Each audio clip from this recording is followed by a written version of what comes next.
Hello मित्रांनो, welcome back to our channel. आज आपण बनवणार आहोत क्रिस्पी पोटॅटो क्रोकेट्स। चला तर मग सुरुवात करूया। मावशीने आधी हिरवे वाटाणे 6 ते 7 शिट्टी काढून शिजवून घेतले आहेत। त्यासोबत बटाटे पण उकळून घेतले आहेत। वाटाणे आणि बटाटे दोन्ही चांगले शिजले पाहिजेत, कारण त्यावर आपलं क्रोकेटचं टेक्स्चर डिपेंड करतो। आता ब्रेड पाण्यात सोक करून त्यातलं एक्स्ट्रा पाणी काढून घ्या।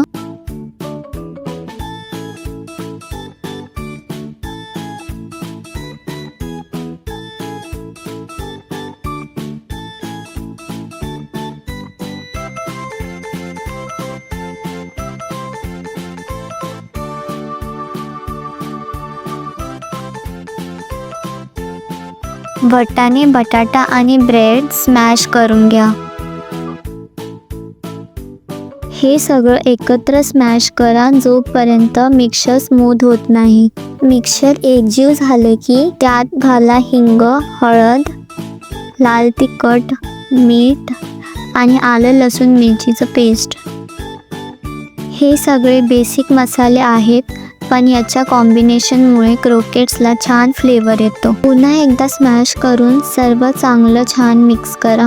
सर्व मसाले इव्हनली मिक्स झाले पाहिजेत, म्हणजे प्रत्येक बाईट टेस्टी लागेल। आता आपलं डो रेडी आहे। डो सॉफ्ट आहे, स्टिकी नाही आणि शेप धरण्यासाठी परफेक्ट आहे। साइड बाय साइड कढईत तेल टाकून तापून घ्या, तोपर्यंत आपण शेपिंग कंप्लीट करू। एक छोटीशी टिप लक्षात ठेवा, तेल हाय फ्लेमवर नका ठेवू, मीडियम फ्लेमवर ठेवून फ्राय करा, कारण पहिल्या फ्रायमध्ये क्रोकेट्स लवकर डार्क ब्राऊन होतात आणि ते चांगले दिसत नाही।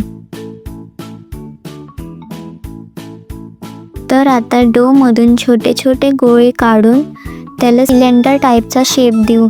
आता ब्रेड क्रम्स मध्ये डीप करून रेडी करून घेऊ। ब्रेड क्रम्स मुळे क्रोकेट्सला क्रिस्पी आउटर लेअर मिळतो, जो फ्राय झाल्यावर खूप छान लागतं। तेल तापलेलं आहे। आता एक एक करून सगळे तयार केलेले क्रोकेट्स तेलामध्ये टाकू। मस्त गोल्डन फ्राय होऊ द्या।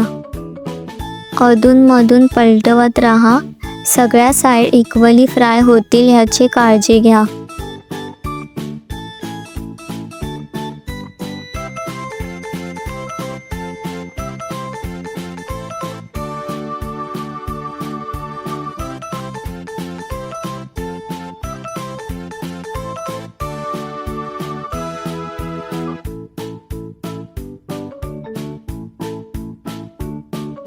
गोल्डन क्रिस्पी क्रोकेट्स तयार आहेत।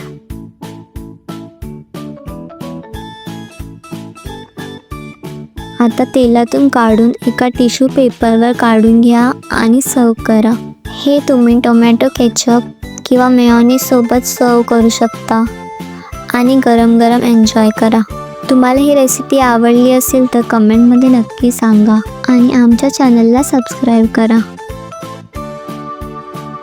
Thank you for waiting till the end. Bye.